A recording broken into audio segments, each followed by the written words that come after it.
महाराजगंज के मालवीय उमा शंकर प्रसाद की 122वीं जयंती पर याद किए गए। नमस्कार, मैं रागनी और आप देख रहे हैं वीपीएस न्यूज। बिहार का एक ऐसा गांव भी है जहां से एक ही नहीं 32 स्वतंत्रता सेनानी निकले हैं। इन्हीं स्वतंत्रता सेनानियों की वजह से भारतीय स्वतंत्रता संग्राम के इतिहास में गांव का नाम स्वर्ण अक्षरों में लिखा गया है। महाराजगंज से इसी स्वतंत्रता सेनानियों में से एक नाम है मालवीय उमा शंकर प्रसाद का। बिहार के महाराजगंज क्षेत्र से इन्हीं स्वतंत्रता सेनानियों में से एक नाम है मालवीय उमा शंकर प्रसाद का। इनका जन्म 3 दिसंबर 1903 को हुआ था। वे वैसे नौजवान थे जिन्होंने अंग्रेजी हुकूमत को खत्म करने के लिए अपना सब कुछ दांव पर लगा दिए थे।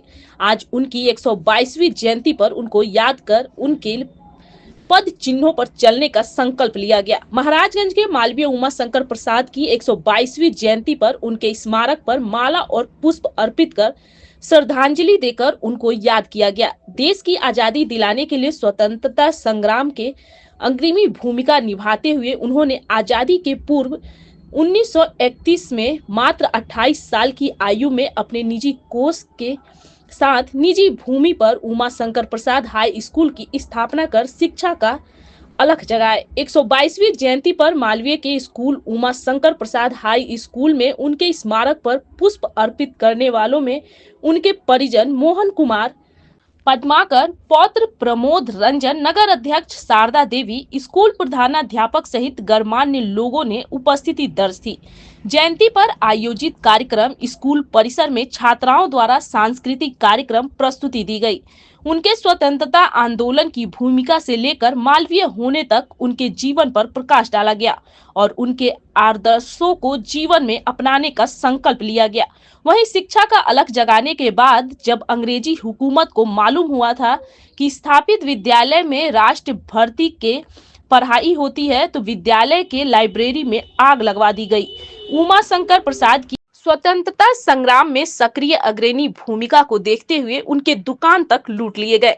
स्वतंत्रता संग्राम को लेकर महाराजगंज में 1928 को महात्मा गांधी के आगमन पर 1001 चांदी के सिक्के की थैली भेंट की ताकि अंग्रेजी हुकूमत के खिलाफ आजादी के जंग में आर्थिक की कमी न हो। उनकी जान सेवा की भावना से प्रेरित होकर महाराजगंज की जनता ने विधायक तक चुना।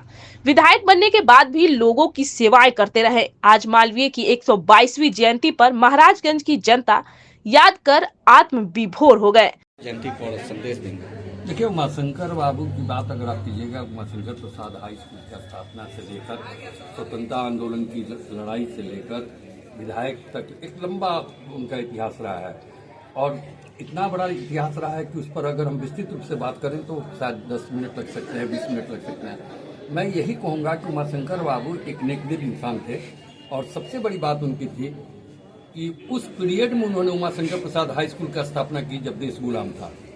अंग्रेजों से लड़ाई लड़ने के बाद 1931 में मात्र 28 वर्ष की उम्र में अपने निजी भूमि पर निजी कोष से उमाशंकर प्रसाद हाई स्कूल का स्थापना किया।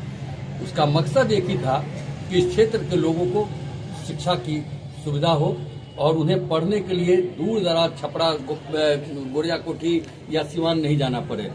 और उन्होंने इसी मकसद से इस स्कूल की स्थापना की जिस विद्यालय प्रांगण में आप पहुंचे हुए हैं। आज उनकी जयंती मनाई जा रही है और मैं तो लोगों से भी अपील करता हूं कि आप उमाशंकर प्रसाद के दिखाए मार्ग पर चलिए और शिक्षा के क्षेत्र में व्यापक रूप से कार्य कीजिए ताकि जो अभी भी गांव में बचे हुए लोग हैं वो शिक्षित हो सकें और उन्हें उनका एक नया विकास हो सके। वही कहा देखा जाए तो स्वतंत्रता आंदोलन में उनकी क्या करनी भूमिका है?